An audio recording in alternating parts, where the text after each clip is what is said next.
Heather Thompson's voice sliced through the hushed calm of the first-class cabin like a thunderclap.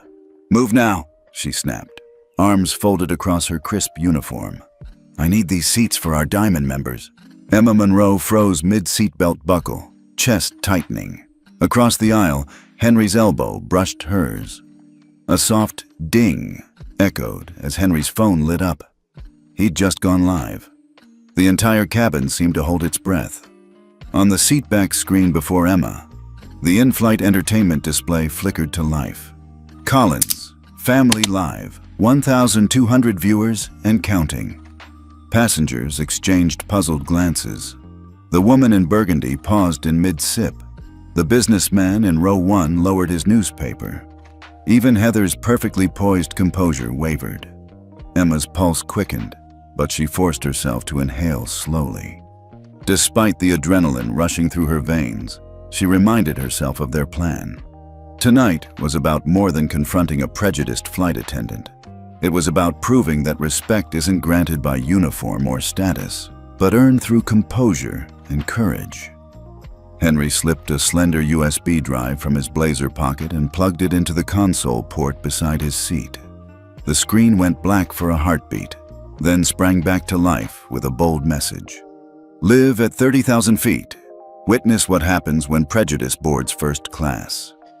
The viewer count spiked by hundreds in seconds. A soft murmur rippled through the cabin as phones were raised to record the screens. Emma stole a glance at Henry's confident profile. He exuded a quiet determination that steadied her. Heather took a step forward, clipboard raised like a shield. "Can you two stop whatever you're doing and move to the back?" she demanded, jaw clenched. The cabin lights dimmed to a warm glow. The engines rumbled to life. Overhead bins clicked shut. All eyes were on Emma and Henry. Emma eased back in her seat, smoothing the lapel of her ivory blouse. Beneath the seat in front of her rested a small gold-wrapped box. Grandma Eleanor's birthday present.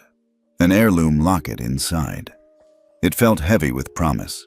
And suddenly she saw it as a symbol not only of family love, but of their quiet rebellion tonight. Henry caught her eye and gave a barely perceptible nod.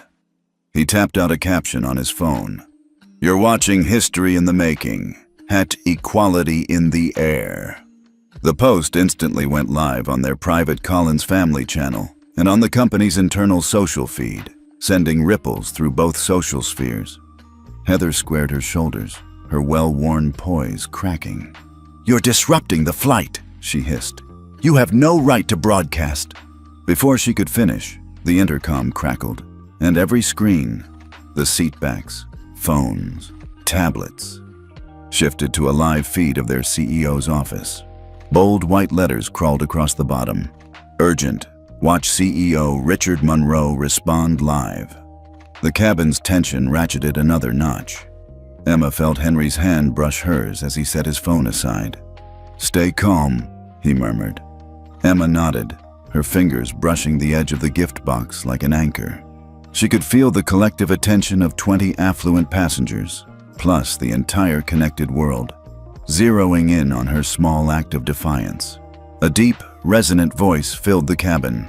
"This is Richard Monroe." The CEO's calm tone echoed through every speaker and screen. "I'd like to repeat that directive." Emma's breath caught. She leaned forward to hear the command, every nerve alive with anticipation. Outside the cabin's wide windows, the tarmac lights flickered past as the Boeing 777 rolled toward the runway. Inside, Emma and Henry remained seated, dignified and unbowed. The captain's announcement came through the intercom moments later. "Ladies and gentlemen, prepare for takeoff. Cabin crew, please secure the cabin." As the engines rose to a steady roar, Emma met Henry's gaze. The gold-wrapped box in front of her caught the soft overhead light, glinting like a beacon. She allowed herself a small, triumphant smile. Their plan had worked. They'd transformed a silent moment of humiliation into a powerful demonstration of accountability. Heather Thompson stood rigid by the galley, clipboard forgotten at her side. The cabin crew snapped into position with a new edge of respect, aware that their senior supervisor was under unseen scrutiny, and that she'd misjudged two composed teenagers whose names carried consequences. Emma's heart still thumped with the rush of those first 30 seconds, but it had settled into a steady rhythm. This was what she and Henry had rehearsed. To endure the initial shock, to seize control through a single, strategic power move, and to let the truth speak for itself. She glanced at Henry one last time before the plane lifted into the night sky. His quiet strength gave her confidence that the real journey, the one proving that integrity holds more power than any badge, had only just begun. And as the cabin lights dimmed for final ascent, Emma pressed her hand gently against the box. For the Monroe siblings, this overnight flight was no longer just a birthday celebration. It was the moment they stood firm, rewrote expectations, and reminded a world watching and listening that true authority belongs to those who lead with dignity and heart. As the gentle hum of the engine settled into a steady purr, the cabin lights softened to a warm glow that bathed the first-class section in muted gold. Emma leaned into her seat and exhaled, a quiet sigh of relief. The initial chaos had passed, and for now, the aircraft soared smoothly above the clouds. She pressed her fingers to the lapel of her ivory blazer, smoothing a stray thread near the collar. Each movement was deliberate, an exercise in composure after a stormy opening act. Henry sat beside her, his posture relaxed yet alert, shoulders squared against the cream leather cushion. He reached into his blazer pocket and pulled out the small gold-wrapped gift box they'd carried through security. He placed it gently on his lap, its ribbon catching the light like a beacon. Henry's dark eyes softened for a moment as he thought of their grandmother, Eleanor Collins, waiting at home. The gift wasn't merely a trinket. It was a token of love, a legacy passed from one generation to the next. Emma watched him from the corner of her eye. Henry carried himself with an effortless dignity, an inherited trait from their family's long lineage of quiet influence. She remembered how, growing up in their townhouse on the Upper East Side, Sunday afternoons meant tea with her grandmother and hushed conversations about the airline that Uncle Richard had built from scratch. Back then, Henry had been a shy boy who preferred books to games. Now, at 17, he projected a calm confidence that belied his age. Across the aisle, the flight attendants moved methodically, checking seat belts and overhead bins. The faint aroma of warmed almonds reminded Emma of holiday gatherings at their grandmother's penthouse in Tribeca. In her mind, she could still see the sweeping views of the Hudson River, the sparkling skyline, and the double rows of family photographs lining the walls. That's where they felt most at home, wrapped in the family's legacy of service and discretion. Emma took a breath and turned to Henry. "You okay?" she whispered, not wanting to draw attention. Henry nodded, his dark curls brushing his forehead. "Yeah, better now that we're actually flying." He tapped the gift box with a reassuring smile. "Grandma will love it." Emma's lips curved into a genuine smile at the sight of his calm resolve. She reached for her own in-flight console and dimmed the screen to minimal brightness, restoring a sense of privacy. Even at 30,000 feet, Emma cherished her moments of control. A flight attendant passed by, offering sparkling water in a slender flute. Henry accepted one and raised it in a small toast to Emma. She tapped her glass against his, the clink of crystal unexpectedly comforting. "I still can't believe how fast Heather backed down," Emma said softly, eyes drifting to the window where the stars were just visible against a vast expanse of black. Henry shrugged. "That USB was a good move."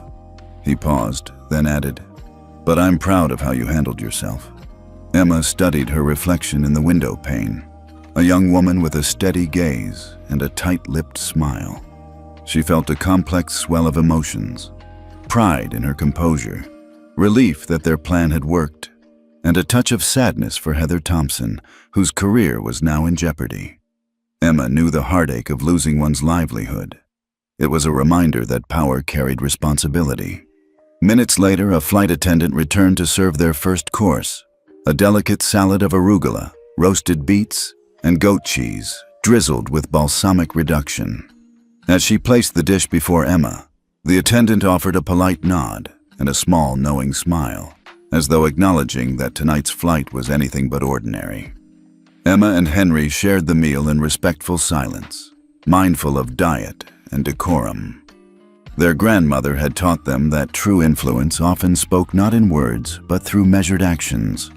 Each bite was a nod to their upbringing, cultivated, refined, and life guided by principle. Henry dabbed his mouth with a linen napkin and leaned back. "Tell me again why Grandma wanted us on this flight," he said with a playful tilt of his head. Emma laughed softly. "She said it's good for us to experience the world, even if it means spending a night slightly above turbulence." She paused. "But she did warn me that nothing flies smoother than a family-owned airline." Henry's gaze flicked to the aisle, where Heather Thompson stood rigid, clipboard in hand, her cheeks still flushed from the earlier confrontation. Emma followed his look.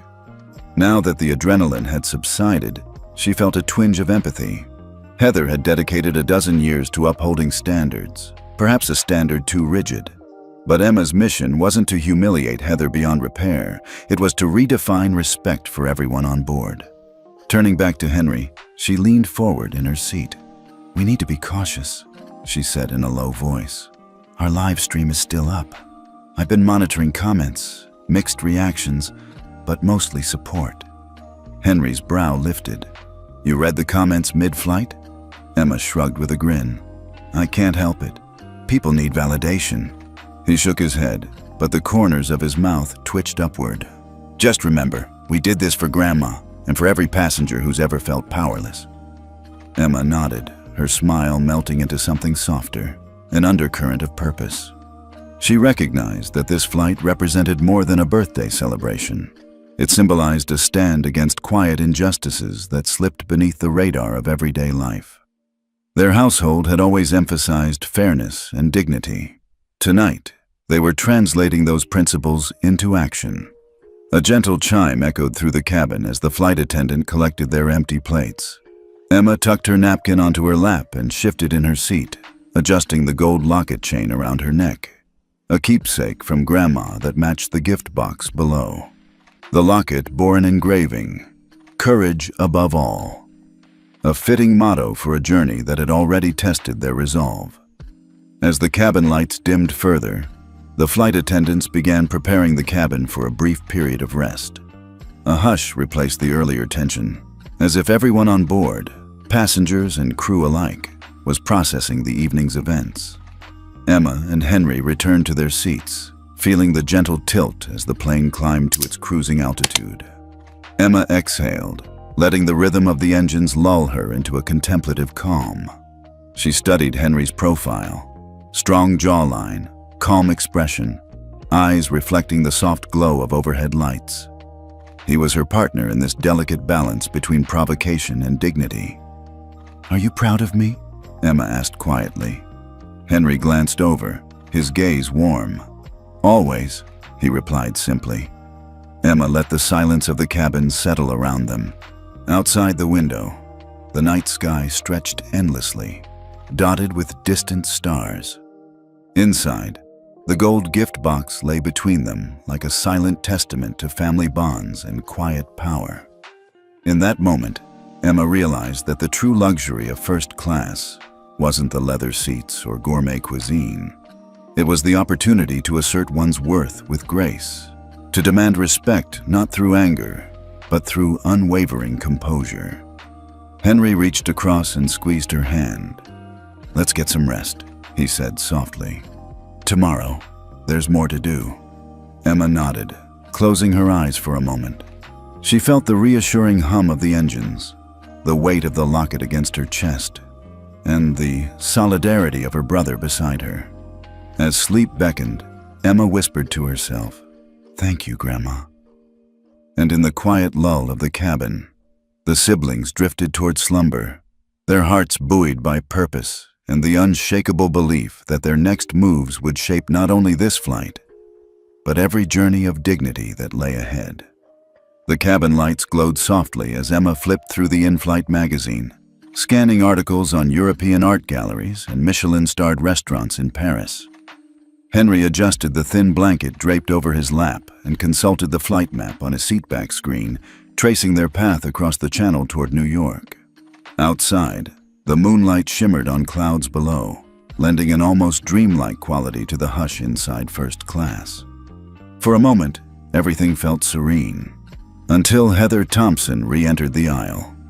She emerged from the galley with that same precise stride Emma had noticed before, heels clicking, shoulders squared, clipboard in hand. The entire cabin sensed her approach. Conversations hushed, eyes lifted from screens and newspapers. Emma felt her pulse stutter. "Excuse me," Heather began, voice low but edged with ice. She planted herself directly in front of Emma's row, clipboard pressing against her hip. Emma closed the magazine with a soft snap, breath-catching. Emma, softly, to herself. "Here we go again. Have you ever been stopped just by someone's look?" "Yes, ma'am," Emma replied, forcing calm into her tone. Heather's pursed lips curved into almost a smirk. She leaned down so everyone could hear. "I'm concerned. Your passes say first class, but your outfits, they're not what I'd expect for our premium guests." She tapped the laminated ticket in Emma's hand. "Your seats are being requested for other passengers." The words landed like stones. A hush fell. The man 2 rows back paused his podcast. The woman in burgundy set down her wine glass. And even the toddler near the window clutched his stuffed elephant tighter. Henry sat motionless beside Emma, jaw clenched, eyes flicking between Heather's impassive face and Emma's. Emma pressed her lips together. "I'm sorry, ma'am, but our passes are valid," she said, lifting the ticket. Her voice wavered only slightly. "We were assigned these seats at boarding." Heather ignored the explanation. She straightened, clipboard snapping shut. "This cabin is for paying Diamond members," she announced, voice carrying through the rows. "There's a gentleman in row 9 who has Diamond Plus status and has requested priority seating. You 2 may accompany me to the back of the plane. What would you do if someone tried to move you from your rightful place?" Emma felt her cheeks flush. Pride and indignation warred inside her. She met Henry's gaze. His eyes were steady, the faintest nod telling her they must stand their ground, or risk everything. She drew in a measured breath and said, "Ma'am, we have every intention of flying in first class. If there's an issue, perhaps you can verify with the captain." Heather's jaw tightened. She gave Emma a long once-over, as if weighing Emma's worth. Finally, she tapped her badge, a silver emblem denoting 12 years of service. "I assure you, I am more than capable of enforcing airline policy," she replied, voice icy. "Now move. Let me know if you've ever held your ground when someone underestimated you." Emma sat back, heart pounding. Henry's fingers unfurled from her armrest as he leaned forward. "We're not moving," he said, voice low but firm. "These tickets were issued by your own system. Unless the captain orders it, we'll remain here." A ripple of tension passed through the cabin. Emma felt every passenger's gaze, some tense with curiosity, others shaded with empathy. The older woman in a tweed jacket near the window met Emma's eye and offered a barely perceptible nod of solidarity. Emma swallowed hard, bolstered by silent support. Heather's eyes narrowed. She raised her voice another notch. "That's not how this works. I can have you escorted." "Please don't," Emma interrupted, voice stronger now. She pressed her back against the seat, recalling Grandma Eleanor's words. "Always hold your head high, but let your integrity speak louder than your fear." Emma lifted her chin.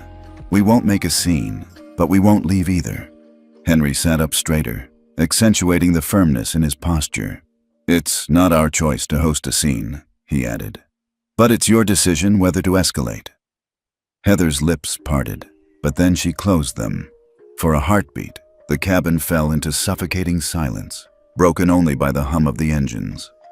Emma felt sweat bead at her hairline, the gold-wrapped gift box under the seat glinting like a silent witness. At that moment, a flight attendant named Claire stepped around Heather's elbow. Claire was new. Emma had seen her offering extra blankets earlier. Now Claire's expression was guarded, conflicted. She glanced at Emma and Henry, then at Heather, hesitation flickering. "Miss Thompson," Claire began, voice gentle. Heather waved her off. "Not now, Claire." Claire nodded, retreating but shooting Emma a sympathetic look. Emma's chest filled with gratitude and resolve. They were not alone. Heather cleared her throat and consulted her clipboard for another justification. Instead, she caught sight of the seatback screen flickering with Henry's live stream. Collins, Family Live, 2,300 viewers. Heather's eyes widened. Emma felt a surge of hope. Instead of confronting the screen, Heather's jaw clenched. She turned back to Emma. "You'll regret this," she hissed just loud enough. Then, without another word, she stalked back toward the galley, heels snapping. The cabin released a collective exhale. Passengers resumed hushed conversations, casting glances that mixed curiosity and approval. Emma pressed her hand to Henry's arm. "Thank you," she whispered. Henry exhaled, tension easing. "We did the right thing." Emma let the magazine drop in her lap. The wind of conflict had swept through first class, leaving behind a charged mood. She glanced at the live stream. Viewer count climbing. Comments like, "Stand your ground." "Family first." "Prejudice has no place at 30,000 feet." Emma realized how carefully they'd orchestrated tonight's events. The gift box, the live stream, the measured defiance. But this first act of humiliation, Heather's cold demand, would fuel the rest of the journey. It was a reminder of why they'd boarded, to confront quiet injustices and test the power of dignity. Henry caught her eye. "Ready for the next move?" Emma nodded, nerves settling into controlled excitement. "Let's see how far this goes." Above them, the engines droned steadily. The cabin lights dimmed for rest, but Emma felt wide awake. She leaned back, tracing the edge of the gift box hidden beneath her seat, imagining Abigail halfway around the world, sharing this moment. The siblings had weathered the first strike of prejudice. Now they would show that true power lies in standing firm and speaking truth through action.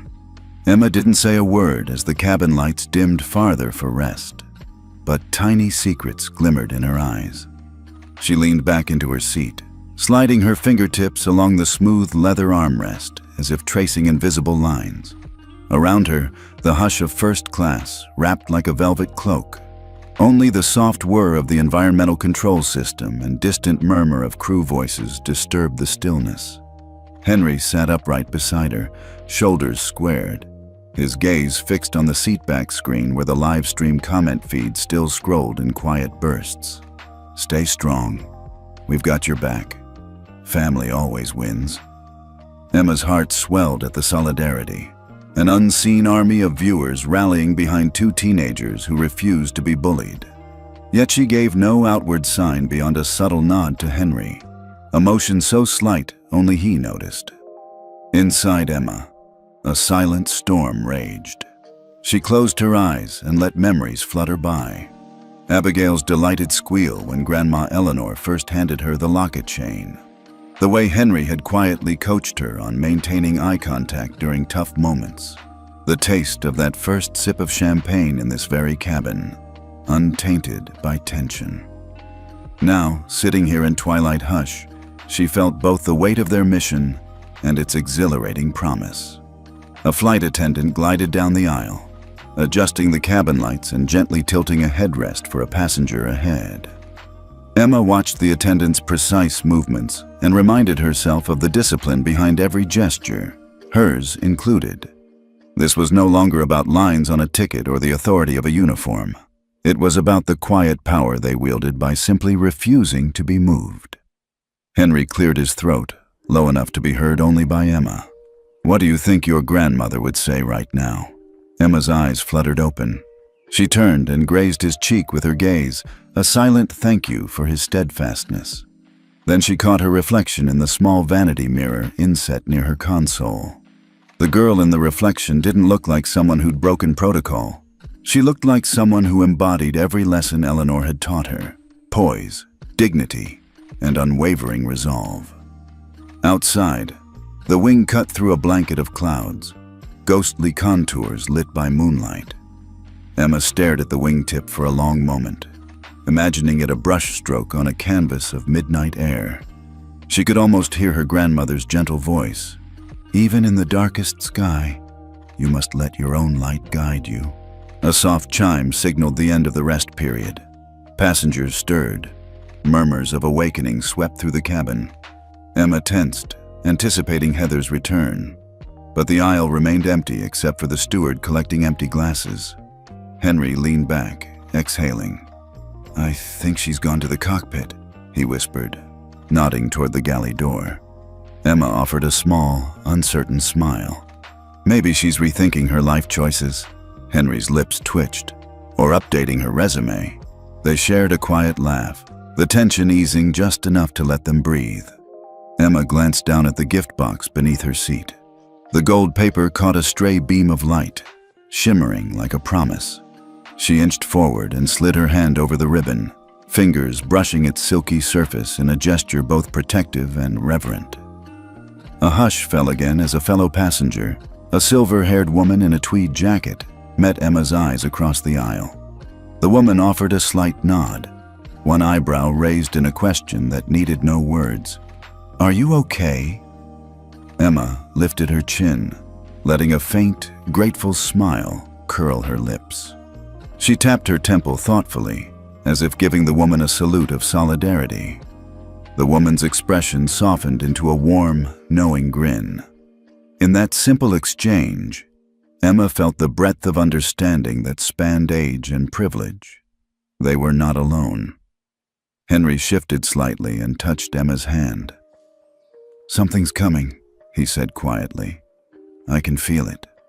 Emma inhaled, the leather seat cradling her back. Her stomach fluttered with anticipation, part thrill, part trepidation. They had weathered the first attack, and the world had watched. Now, the real test loomed, turning this moment into lasting change beyond any single cabin or live stream.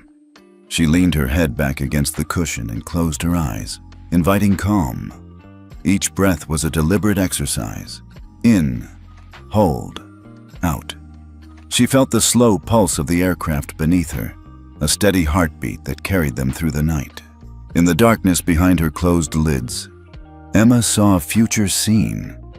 Abigail's bright face as she received the gift box, Grandma Eleanor's proud glisten in her eyes, and even Heather Thompson's quiet reckoning, an image of a woman forced to confront her own assumptions.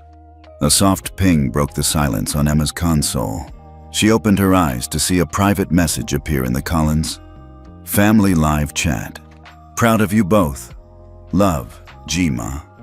Emma's chest blossomed with warmth. She tapped out a quick emoji heart response, not drawing the cabin's attention, but sealing a personal connection that spanned miles and generations.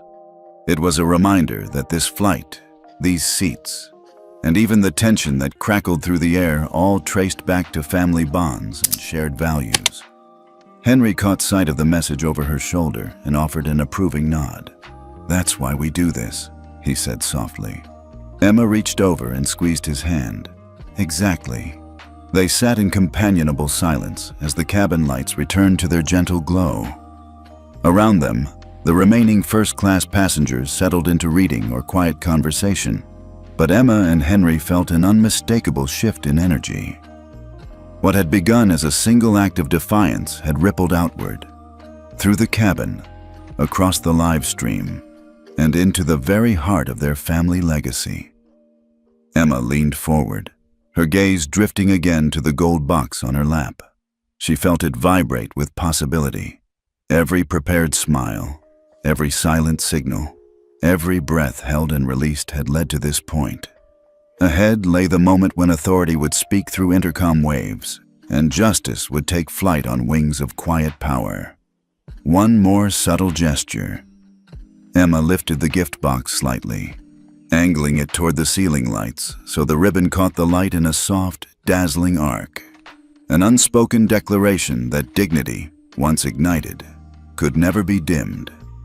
And high above the Atlantic nightscape, The two siblings sat poised for their next move, silent but electric. The calm before the storm, reborn as a force no one would soon forget. Emma stirred awake to the soft hum of the engines, the cabin lights still muted for overnight rest. She blinked against the dim glow and found Henry beside her, fully alert. His jaw was set, eyes focused on the galley doorway. He nodded once, as if weighing a silent decision, and then the sound came, the deliberate click of heels on cabin carpeting.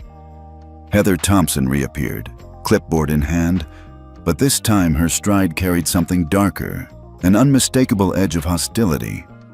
Emma's stomach clenched. She sat up fully, tugging lightly on the blanket, ready to meet whatever came next. Heather paused at their row and folded her arms. The hush deepened. Passengers glanced up, some rubbing sleep from their eyes, others simply watching with curiosity. Emma's heart pitched. The first confrontation had rattled tempers. This one felt poised to explode. "Enough games," Heather hissed, voice low but laced with venom. She thrust the clipboard forward. "I'm calling ground security the moment we land. You two will be escorted off the plane, and I'll be filing a formal complaint." Her words struck Emma like a slap. An icy knot formed in Emma's chest. She met Henry's gaze. His eyes reflected the same shock, but also something fiercer, an enough is enough glint that bolstered her resolve. Before Emma could answer, Heather jabbed a finger at the sealed gift box under the seat. "And that," she snapped, voice rising so that it echoed in the hush, "is evidence of your privilege. You think you can buy your way onto any flight you want." A murmur rippled through first class. The silver-haired woman in tweed frowned. The businessman in row 1 lifted an eyebrow. Even the flight attendants paused, glancing at one another with concern. Emma's throat burned with humiliation, but she clamped down on her impulse to react. Instead, she pressed her lips together and kept her gaze level. "That's Mrs. Monroe's gift for Grandma," she said calmly, lifting her chin. "Its value is in sentiment, not dollars." Heather's eyes flared. "Don't lecture me on sentiment," she snarled. "I enforce rules, and tonight you broke them." Henry stood, his blanket slipping from his shoulders. "Ma'am, we've already shown you our valid passes. There was no rule broken." His voice was steady, but the quiet firmness carried the weight of family backing. Henry was no longer just a teenager. He was an heir with the authority of Monroe blood behind him. Heather's breath hitched. For a moment, Emma thought she might falter, but instead, she squared her shoulders and stamped her foot. "You will leave these seats, or face removal upon landing." Emma's fingers curled around the edge of her seat. Her pulse pounded, but she refused to let it show. She drew in a slow, measured breath, recalling every lesson learned in the family's drawing rooms and conference halls. Poise under pressure, strength in silence. "Do what you must," Emma said, voice low but unwavering. "But we'll be staying right here." Heather's face twisted in fury. She stared at Emma for a long, dangerous moment. Then she pivoted and stomped down the aisle, calling over her shoulder, "I've had enough of this insolence." No sooner had she disappeared around the corner than Claire, the junior flight attendant, stepped forward. Her expression was tight with apology. I'm sorry about that," Claire whispered to Emma and Henry. "She's under a lot of pressure." Henry exchanged a glance with Emma. The apology was gracious, but it underscored how deep Heather's resentment ran. Emma managed a small nod. "Thank you," she said softly, recognizing Claire's conflict. As Claire retreated, Emma settled back and exchanged a quick look with Henry. "She's not going to stop," he said quietly. "We need another approach." Emma's chest tightened, but she found a well of calm. "We've made our stand. Now we must let the cockpit speak for us." She reached into her pocket and tapped her phone screen, checking the live stream feed. Viewers had ballooned into the thousands. Comments scrolled with support. "They can't bully them. Justice in the sky. Grandma's pride right there." Henry's lips curved in a faint, wry smile. "Ready when you are." Emma angled her seat back so her console was visible to Heather if she returned. A countdown timer glowed. 2 minutes until CEO intervention. It was a small reminder of the power hovering just out of sight. Seconds later, Heather reappeared, her face pallid, voice trembling. "I've called the cockpit," she spat. "Wait here while they confirm orders." Emma's pulse skipped. Henry reached across and brushed her hand. "Just a moment," he murmured. In the relative quiet that followed, broken only by the rustle of blankets and the distant drone of engines, Emma allowed herself a breath of anticipation. Heather moved to the front of the plane, clipboard gripped so tight her knuckles whitened. The cabin's tension hit a new peak. Passengers exchanged glances, some raising silent applauds of solidarity. And then, as if on cue, the intercom crackled. A calm, resonant voice filled the cabin. "This is Captain Lawrence. Sorry for the delay. I'm relaying orders directly from headquarters." There was a pregnant pause before the next words. "Senior Cabin Supervisor Heather Thompson is relieved of duty effective immediately. Please remain seated." A collective gasp rippled through the cabin. Heather went pale. Her clipboard fell with a soft thud. Emma felt her heart hammering. This was beyond anything she'd imagined. Passengers erupted into quiet but relieved applause. A steward gently guided Heather to the jump seat in the rear cabin, her uniform already betrayed by shame. Emma and Henry remained seated, holding hands under the armrest, their faces calm but triumphant. Henry leaned close. "We did it," he whispered, voice thick with emotion. Emma pressed his hand. "Yes, we did." She allowed herself a small, satisfied smile. In those moments, the cabin transformed from a battlefield of prejudice into a sanctuary of justice. And at its heart sat two teenagers whose silent courage had forced a reckoning. A wave of relief washed over Emma, but beneath it pulsed a fierce pride. They'd stood firm against a second, more vicious blow, and they'd prevailed not by shouting or anger, but through a composed refusal to surrender their dignity. As the cabin lights brightened for landing, Emma caught the eye of the silver-haired woman in tweed. The woman gave her an approving nod, and Emma returned it with her own quiet gesture, a gentle fingertip placed over her heart. High above the Atlantic nightscape, in the sanctuary of first class, Emma and Henry Monroe had turned prejudice into proof that true power resides in unwavering dignity, and that sometimes the second strike can land even harder than the first, if you're prepared to stand your ground. The cabin lights brightened slightly as the plane leveled off, preparing for the long crossing ahead. Emma leaned back in her seat, the weight of the last confrontation lingering in her chest like a distant echo. Henry sat beside her, fingers intertwined with hers beneath the armrest.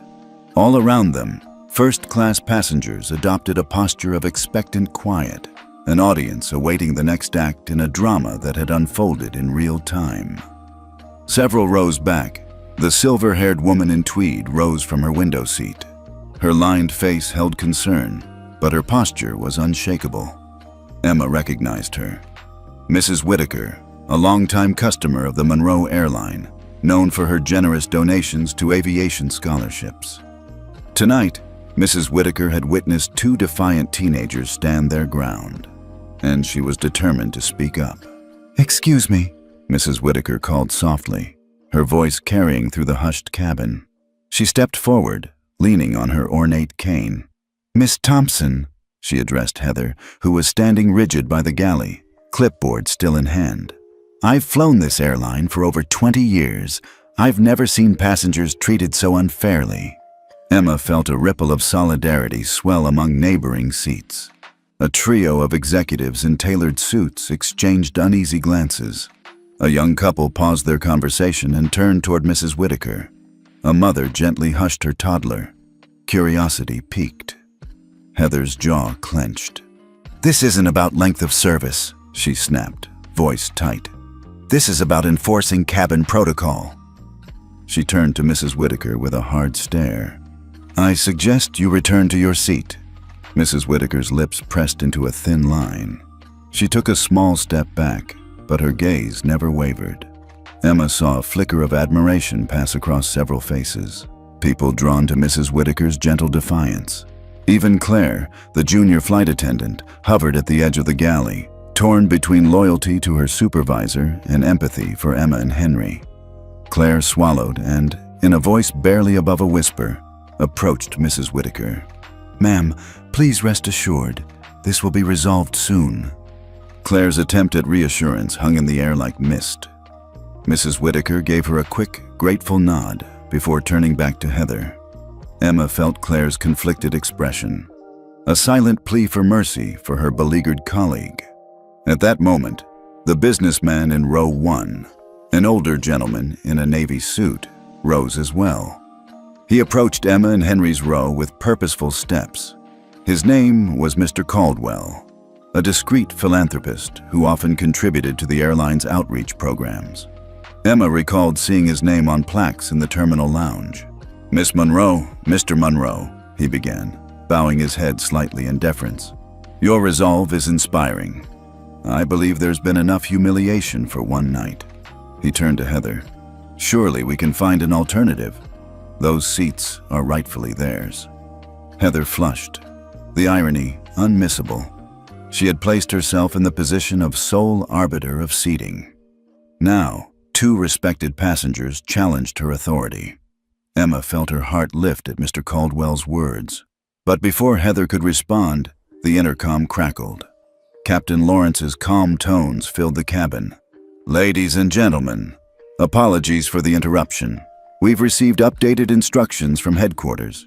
Please remain seated and enjoy the remainder of your flight." The directive was subtle, but irrevocable.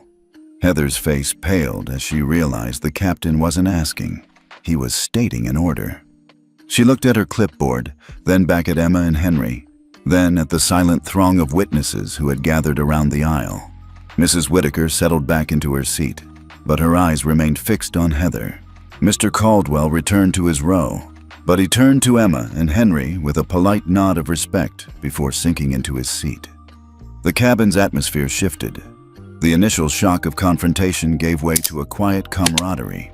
Passengers were no longer mere bystanders. They were allies in a stand against injustice.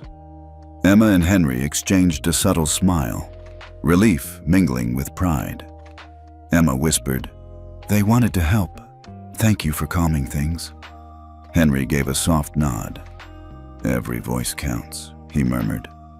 Heather Thompson hovered at the galley threshold, her clipboard dangling at her side like a broken wand.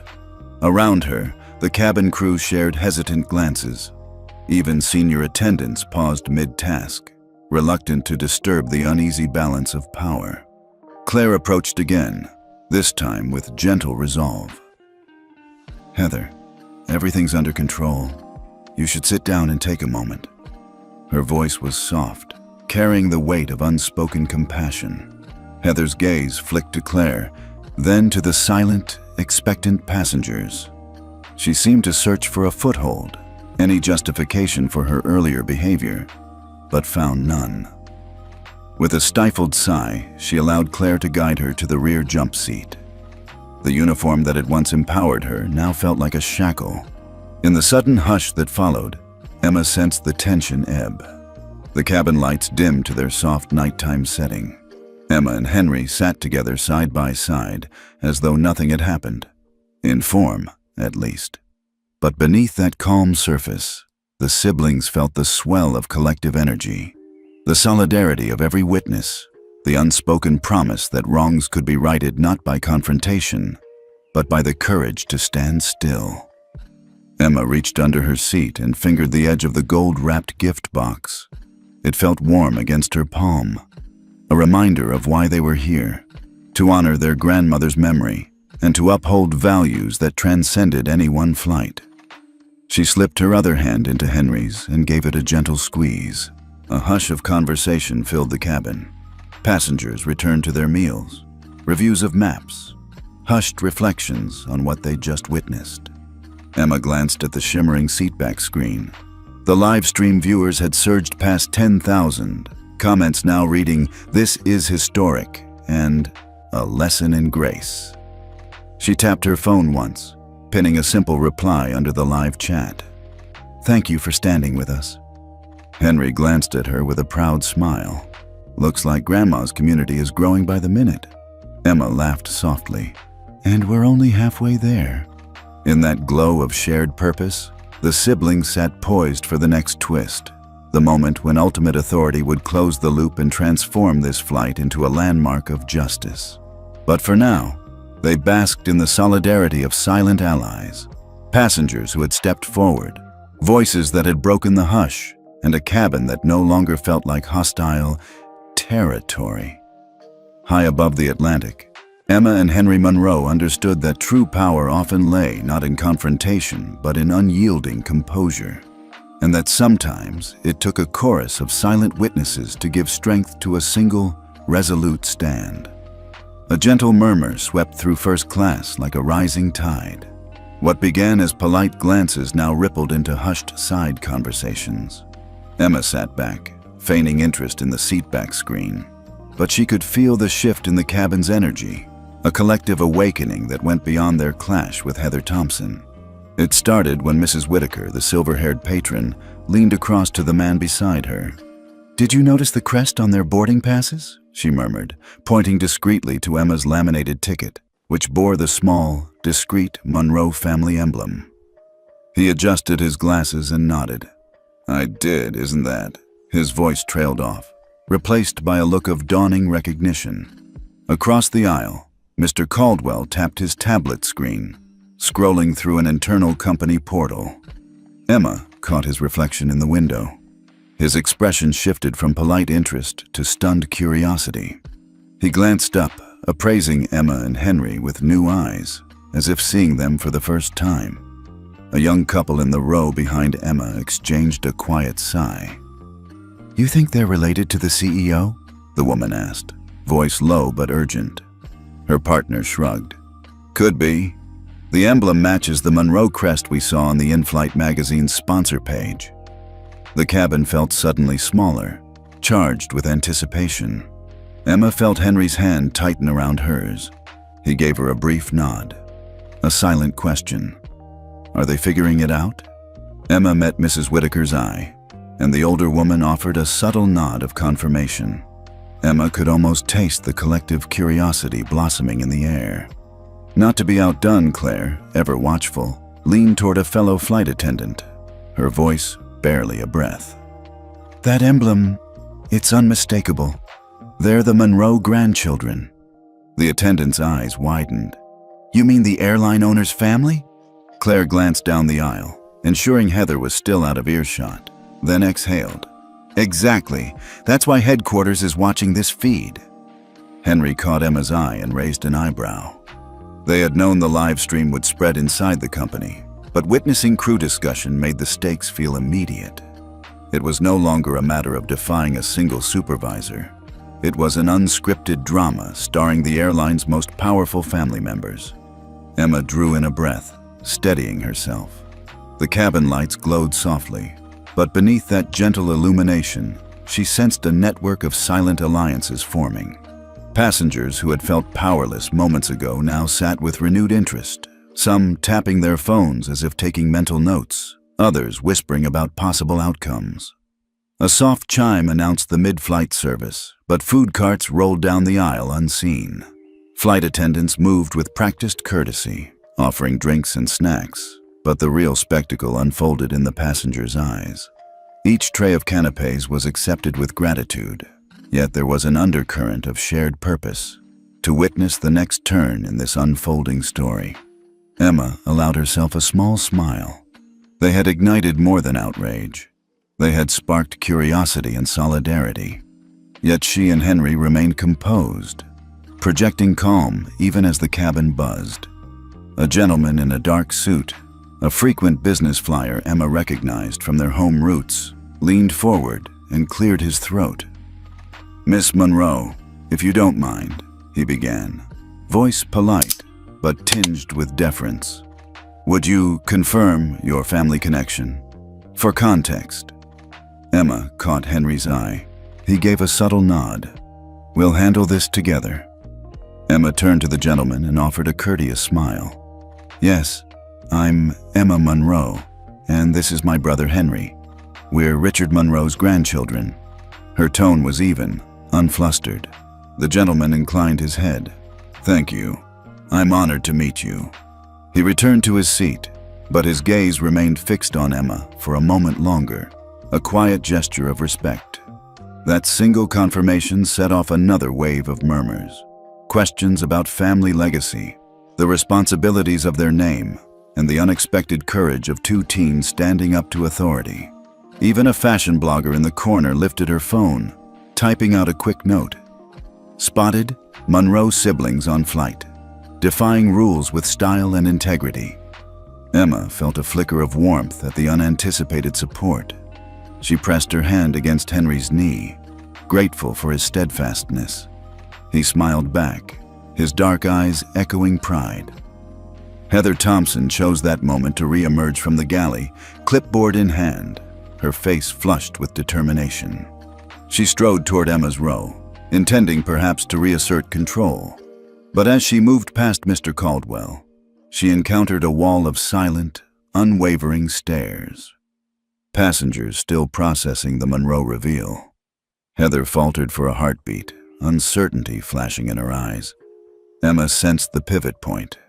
The next words Heather uttered would either regain authority or confirm her misjudgment. Heather's hand tightened on her clipboard. Then she inhaled, as if rallying herself. But before Heather could speak, the intercom crackled again. This time, it wasn't the captain. It was a direct patch from the corporate office. A calm but authoritative voice echoed, "Attention cabin crew. The Monroe grandchildren are to remain in first class. Any further escalation will be handled at the destination. Enjoy the rest of your flight." The monolithic weight of that message resonated in every corner of the cabin. Heather's shoulders slumped, her authority undercut by a voice no one dared defy. Emma felt the hush lift into a wave of quiet triumph. Passengers exchanged glances filled with relief and admiration. Mrs. Whitaker offered Emma a gentle nod. Claire exhaled, her face softening in compassion. Even the fashion blogger pocketed her phone, eyes shining with approval. Emma and Henry shared a knowing look. They had provoked suspicion, revealed their identities, and watched as the cabin transformed from adversarial ground into a zone of unspoken unity. The moment of doubt, Chapter 7's spark of suspicion, had fully ignited. In that charged stillness, Emma allowed herself a private thought. This is what courage looks like. She felt the weight of their family crest, not as a privilege to be wielded, but as a mantle to be honored with integrity. Henry brushed a loose curl from Emma's face, his gesture tender yet resolute. "We'll never forget this night," he murmured. Emma met his gaze, her own reflecting the cabin's glow and a fierce pride. "Neither will they," she said softly. Above them, the Boeing 737 carved through the star-speckled sky, a silent witness to a quiet revolution in first class. And in the hush of shared understanding, Emma and Henry Monroe sat poised. Not simply as passengers, but as architects of a moment when suspicion blossomed into solidarity, and when the truth of their heritage proved more powerful than any uniform or rule ever could. A hush settled over first class as the cabin lights dimmed to their evening glow. Emma's fingers toyed with the ribbon of the small gold-wrapped box beneath her seat, her heart still thrumming from the cascade of solidarity they'd witnessed. Around her, the passengers, once silent bystanders, had become silent allies. The air vibrated with quiet energy, like the moment before an orchestra's first note. Henry leaned close, voice barely above a whisper. "They know something's coming." Emma nodded, meeting Mrs. Whitaker's gaze across the aisle. The older woman's nod was almost imperceptible, but her eyes shone with anticipation. Emma drew in a breath and straightened in her seat.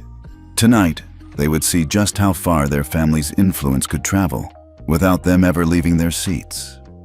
A gentle chime pinged through the intercom.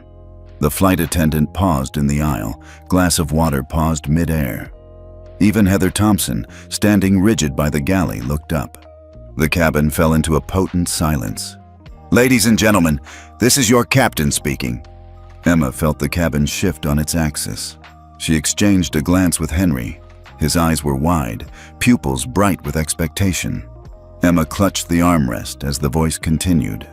A brief announcement. I've just received word from headquarters. Due to circumstances beyond standard protocol, we will be remaining at our current altitude for a few extra minutes. A murmur began. Passengers leaned toward one another. Emma caught fragments. Circumstances beyond protocol. Extra minutes. Her pulse quickened. This was no routine flight adjustment. It was a prelude to something far more consequential. Then the captain's tone changed, becoming quieter, more personal. And to clarify, the passengers in row 2 will remain in their seats. Any further inquiries should be directed to Mr. Richard Monroe. Emma's breath hitched. She turned to Henry, eyes wide. He simply nodded. No doubt remained. A beat passed, then a low, resonant voice filled the cabin. This is Richard Monroe. The name cut through the cabin like a spotlight. Emma felt a collective intake of breath. Heads swiveled. Mouths hung slightly open. The voice was calm, measured, unmistakably familiar. The same voice that had lulled her to sleep countless nights during childhood visits to their family estate. I understand there's been a misunderstanding regarding seating assignments and appropriate conduct. Emma pressed her hand over her heart. Her chest felt like it might burst. Henry sat up straighter, jaw clenched, eyes locked on the nearest speaker. The passengers around them sat frozen, riveted by the sound. I'd like to remind everyone that these young people are my grandchildren. Their seats are valid, their behavior has been exemplary, and any further disruption will be addressed upon landing. A wave of relief washed through the cabin. Emma saw Heather's clipboard tremble in her hands, her composed facade crumbling for the first time that night. Passenger after passenger relaxed into their seats, some exchanging triumphant glances, others reaching for their phones to capture the moment. Miss Thompson, the voice continued, you are relieved of supervisory duties for the remainder of this flight. Please sit down and allow your colleagues to carry on. Emma felt tears prick at the corners of her eyes, not of sadness, but of vindication. She glanced at Henry, whose normally stoic face was illuminated by pride. They had done this together, a duo of unwavering resolve that no uniform, no protocol, no prejudice could dislodge. A round of quiet applause rippled through first class, gentle but unmistakable. Emma looked to Mrs. Whitaker, who raised her trembling hand in a soft salute. Emma tapped her own temple in return, a subtle nod honoring the veteran passenger's courage. Claire, the junior flight attendant, approached Heather with a bottle of water. Heather accepted it with shaking hands, eyes downcast. The cabin crew moved with renewed respect, offering blankets and refreshments to Emma and Henry with discreet courtesy. As Heather sank into the rear jump seat, Emma allowed herself a small, triumphant exhale. She leaned into Henry's side, her shoulder brushing his. He reached over and squeezed her hand, an unspoken, "Well done," passing between them. In the sudden calm, the seat-back screen switched off the in-flight map and returned to standard entertainment. But everyone's attention remained fixed on the siblings. Emma spotted a fashion blogger discreetly typing a selfie caption. Just witnessed the CEO shut down bias at 30,000 feet. And a businessman sending a congratulatory email to his corporate contacts. The ripple effect was already underway. Emma closed her eyes for a moment, letting the impact of the reveal settle in her chest. Her grandmother's voice echoed in her mind. True leadership whispers rather than shouts. Tonight, that whisper had echoed across a cabin full of strangers, uniting them in a conviction that respect and dignity transcend any uniform or title. Henry tapped Emma's arm. "You okay?" Emma opened her eyes, smiling through a sheen of happy tears. "I've never felt more alive." Henry grinned. "Grandma's going to be thrilled." Emma nodded, returning her gaze to the gold-wrapped box at her feet. That simple gift, wrapped with care, symbolized so much more now: love, legacy, and the quiet power of standing firm in one's truth. A gentle cough came from a nearby passenger. Emma turned and offered a gracious nod. He returned it with a smile that spoke volumes of solidarity. Ever witnessed justice unfold in the most unexpected place? Let me know in the comments below. The cabin settled into an uneasy calm after the thunderbolt of Richard Monroe's intercom directive. First class returned to its routine: blankets draped over laps, magazines fluttering open, and delicate clinks of glassware as passengers refreshed their drinks. Yet beneath that veneer of normalcy, a taut undercurrent pulsed. Heather Thompson's final attempt at asserting control. Heather sat stiffly in the rear jump seat, her clipboard resting untouched on her lap. The polished brass of her winged badge seemed to mock her as it caught the dim light. Emma and Henry exchanged a glance across the aisle. Henry's lips curled into a small, encouraging smile, while Emma felt a quiet warmth of vindication. They allowed themselves a brief breath of relief. They had won the battle for their seats, but the war for respect, it seemed, was not yet over. Heather's dark eyes flicked from one passenger to the next, as though searching for a spark of rebellion she could snuff out. Gathering herself, she rose, each deliberate movement betraying a simmering rage, and crossed the width of the cabin. Passengers instinctively parted, offering her a path as though she were royalty on a poisoned throne. She halted at Emma's row, clipboard clutched like a shield. Her voice, when it came, was low and trembling, laced with fury and desperation. "You may think this is over," she began, tone dangerously calm, "but I will not stand by and let two teenagers sully the reputation of this airline." A ripple of discomfort spread through the cabin. Mrs. Whitaker leaned back, disapproval etched on her lined face. Mr. Caldwell folded his arms, eyes sharp with impatience. Emma recognized the gravity in their expressions. Heather was about to strike again. Emma's chest tightened, but she sat tall. She offered Heather a polite, cool nod. "We only wanted fair treatment, Ms. Thompson," she replied evenly.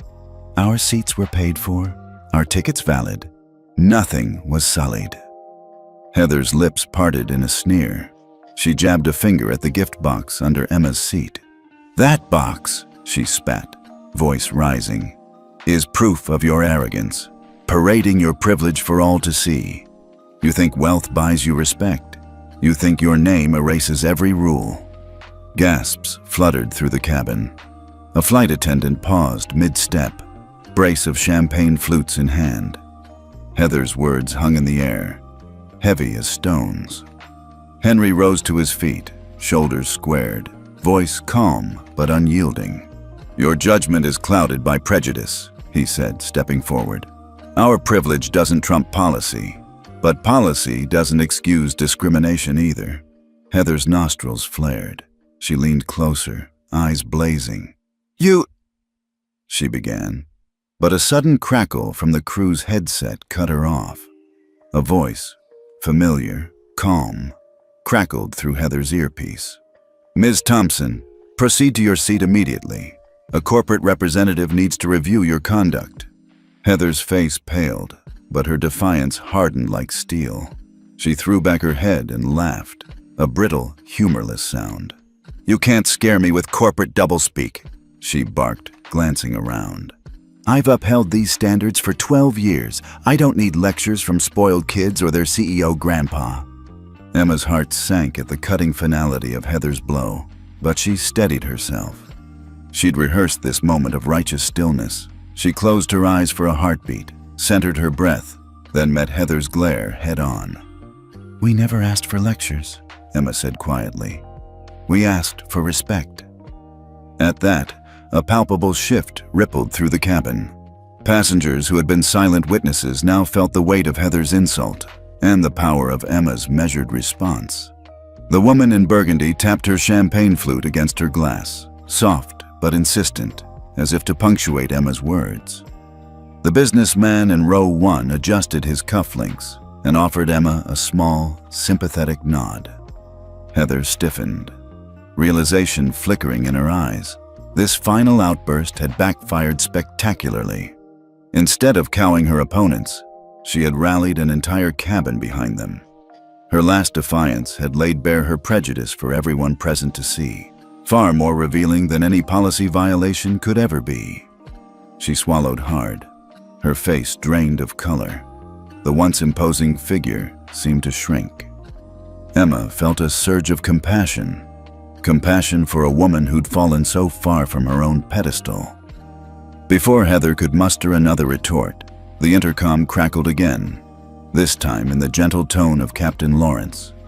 "Ms. Thompson, please return to your jump seat. We will address this matter upon landing. This is your final warning." Heather's mouth snapped shut. She cast one last, furious glance around the cabin, at the passengers whose eyes now bore no trace of deference, and then turned on her heel. Her heels clicked hollowly as she retreated, clipboard forgotten in her hand. The moment Heather disappeared behind the curtain was met with a collective exhale. Passengers resumed their hushed conversations, but the air remained charged. Emma and Henry sank back into their seats, side by side, hands still intertwined. They had weathered the final storm. A soft applause broke out, gentle, respectful, unanimous. Emma glanced at Mrs. Whitaker, whose proud smile shone in the soft light. Mr. Caldwell raised his glass in a quiet toast. Even Claire, the junior attendant, allowed herself a subtle smile before hurrying down the aisle to resume her duties. Emma pressed her hand to her chest, feeling the imprint of her locket. The gold-wrapped gift box beneath her seat seemed to glow with warmth, a symbol of love that had carried her through the night's trials. Henry leaned close. "You never gave in," he murmured. Emma exhaled, a soft laugh shaking her shoulders. "Neither did you," she replied. In the hush that followed, Emma allowed herself a moment of victory, not a triumphant roar, but a quiet acknowledgement that dignity had won the day. High above the dark Atlantic, in the hushed sanctum of first class, two teenagers had stood unbowed against prejudice. And in that final strike of defiance, Heather Thompson had unwittingly sealed her own downfall. As the engines hummed steadily toward their destination and the cabin crew prepared for landing, Emma and Henry sat regally in their seats, their composure unbroken, their legacy of respect shining brighter than any insult could ever dim. Emma's pulse drummed as the cabin lights dimmed into their evening glow, an almost imperceptible cue that the moment they'd been waiting for was imminent. Henry sat beside her, fingers drumming thoughtfully against the armrest. They'd weathered Heather Thompson's first blow, faced down her second surge of prejudice, and watched as their fellow passengers quietly rallied to their side. Now, the air thrummed with anticipation. From the front, the soft footfalls of flight attendants folding blankets and stowing service carts faded into the background. Emma lifted her chin, eyes trained on the nearest speaker. Her heart fluttered at the memory of childhood visits to Grandma's estate, where she had fallen asleep to the deep timbre of her grandfather's voice. Tonight, that same voice would speak again, this time carrying the full weight of Monroe authority. The intercom hissed to life. "Ladies and gentlemen," the calm, resonant voice began. "This is Richard Monroe, calling from New York headquarters." A collective intake of breath swept through first class. Emma felt her breath catch, her grip on Henry's hand tightening. He offered her a reassuring nod. Steady anchor points in a sea of suspense. "I've been monitoring tonight's events," Richard continued, "and I want to thank you all for your patience. However, Ms. Thompson's conduct has violated not only our policy, but the very principles upon which this airline was founded." Emma felt her chest swell with pride. The soft click of Heather's heels echoed from the rear jump seat. Heather had risen, clutching the armrests as though bracing herself. "Effective immediately," Richard's voice declared. "Senior Cabin Supervisor Heather Thompson is relieved of duty. She will be escorted to administration upon landing, and her record will reflect this suspension pending further review." Heather's posture crumpled. Emma watched as the clipboard slipped from Heather's trembling hands, clattering softly against the jump seat. The cabin's tension erupted into quiet, respectful applause. Handfuls of discreet clapping that resonated with genuine approval. A steward moved toward Heather with discreet solemnity, guiding her away from the jump seat. Heather's uniform, once a symbol of pride, suddenly looked heavy and alien. Heather's cheeks were pale, her eyes flicked toward Emma and Henry, a torrent of regret and humiliation in her gaze. Emma swallowed, her own emotions a swirl of vindication and empathy. She recalled the countless nights she'd sat with Grandma Eleanor, learning that true leadership was born from compassion, not just authority. Tonight, that lesson resonated like never before. Richard paused, allowing the gravity of his words to settle. "Let tonight be a reminder," he resumed, "that respect is neither inherited nor purchased. It is earned through kindness and fairness. My grandchildren have demonstrated that with quiet courage." Henry's chest puffed with pride. He offered Emma a small, triumphant smile. Emma returned it, her eyes glistening with unshed tears. In that moment, she felt the full circle of their journey, from tentative passengers to agents of justice. Passengers exchanged quiet nods, murmurs of support drifting across rows.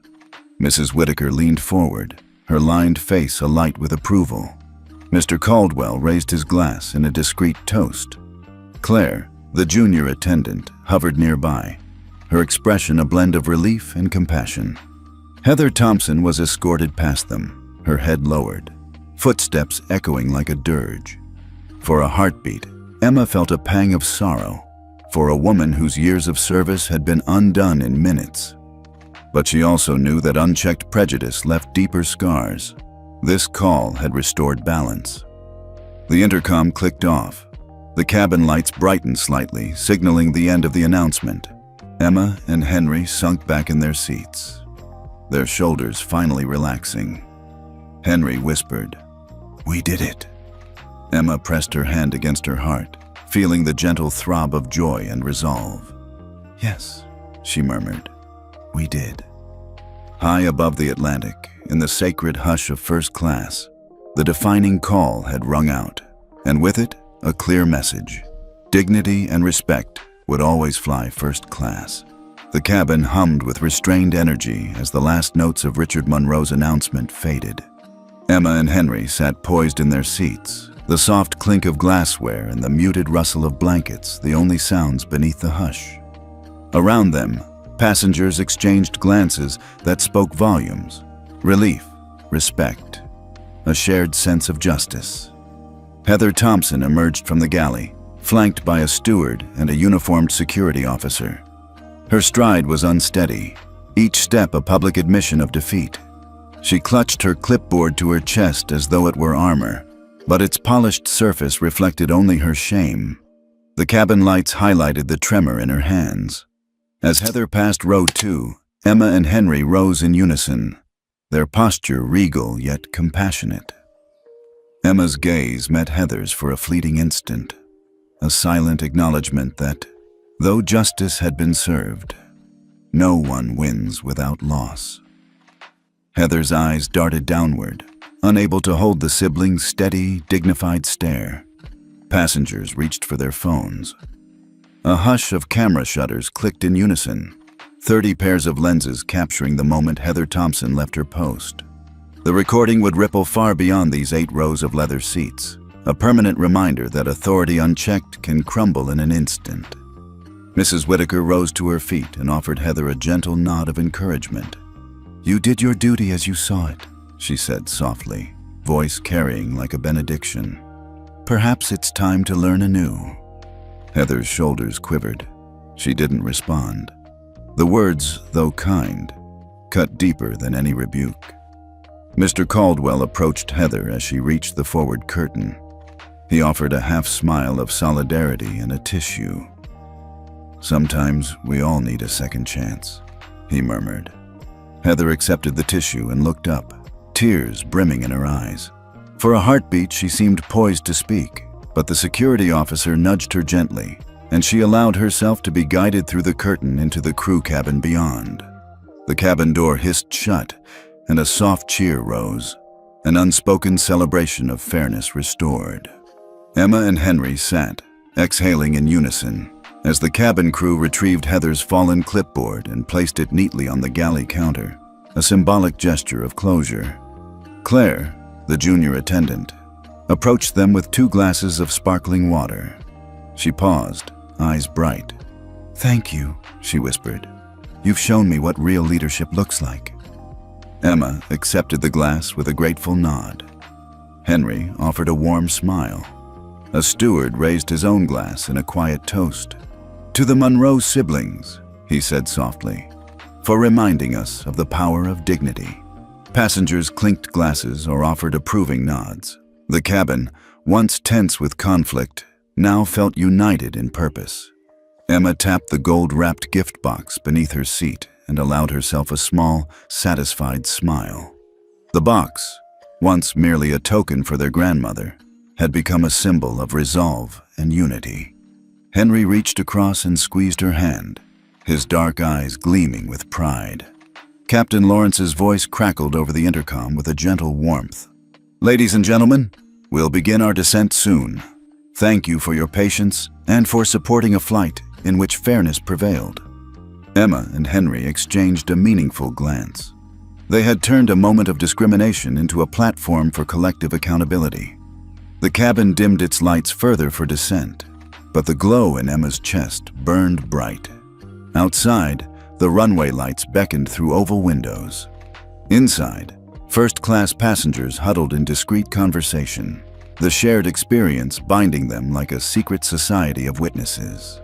Emma leaned back, chest full, and closed her eyes for a moment, savoring the quiet triumph. Tonight, they had shown that the most powerful force isn't volume or rage. It's unwavering dignity. And as the plane glided toward its landing, Emma knew this story would resonate far beyond these 8 rows, a testament to the unshakable power of standing firm in what is right. The wheels of the Boeing 767 kissed the tarmac with a gentle thud, and a collective sigh of relief rippled through first class. Emma and Henry Monroe sat poised, fingers still intertwined, as the cabin lights brightened in anticipation of landing. Every head turned toward the forward curtain, waiting for the next chapter of this unexpected saga to unfold. Moments later, the cabin door opened, and a discreet delegation of corporate executives, security personnel, and media liaisons filed in. At their forefront stood Richard Monroe himself, flanked by the airline's communications director and the head of people and culture. He offered Emma and Henry a proud, affectionate smile before addressing the cabin. "Ladies and gentlemen," Richard began, voice warm and resonant, "I want to personally thank you all for your patience and support. Tonight, we witnessed something extraordinary. 2 young people standing firmly for respect and dignity. In light of these events, our airline is issuing a formal public statement emphasizing zero tolerance for prejudice of any kind." He paused as cabin crew handed out printed copies of the statement, an unequivocal apology to Emma and Henry, an announcement of mandatory bias awareness training for all employees, and a pledge to review and strengthen passenger rights protocols. The passengers murmured approval. Emma felt a swell of gratitude. This was more than a private vindication. It was systemic change born from their quiet courage. Across the aisle, Mrs. Whitaker dabbed her eyes with a handkerchief, nodding in sober acknowledgement. Henry stood and offered the gift box to the communications director. "For Grandma Eleanor," he said softly, "with thanks for inspiring us to speak up." The director accepted it with a respectful bow, her eyes misty. Captain Lawrence's voice crackled over the intercom one final time. "We appreciate your cooperation on this flight. Welcome to New York. May your next journey be as fair as tonight's landing." Emma and Henry gathered their belongings, the gold box tucked safely under Emma's arm. They rose, tall, composed, and dignified, and began their walk down the aisle. Passengers rose in unison, offering applause so gentle it felt like a standing ovation whispered across soft carpet. Before stepping into the jet bridge, Emma paused and turned to Heather Thompson, who watched from the galley entrance. her uniform now unadorned by badge or clipboard. Emma offered a small, forgiving smile. Heather's lips trembled. She nodded once, understanding that compassion was the final lesson of this flight. At the head of the jet bridge stood a small press contingent and ground staff. Flashbulbs popped discreetly as Emma and Henry emerged, their frames silhouetted by terminal lights. Awaiting them were Grandma Eleanor's warm embrace and an entourage of loved ones, ready to sweep them into congratulations and hugs. Emma rested her head on Eleanor's shoulder and whispered, "We did it." Eleanor's proud laugh was a soft bell in the bustling airport. "You both did more than win a seat," she murmured. "You reminded the world what respect truly means." Henry led his sister toward the waiting car, pausing to glance back at the cabin left behind. In that moment, he saw more than empty seats. He saw a testament to the quiet power two voices can wield. Quick audience check-in. What would you do if you were Emma or Henry? Share your thoughts on standing up for dignity in the comments below.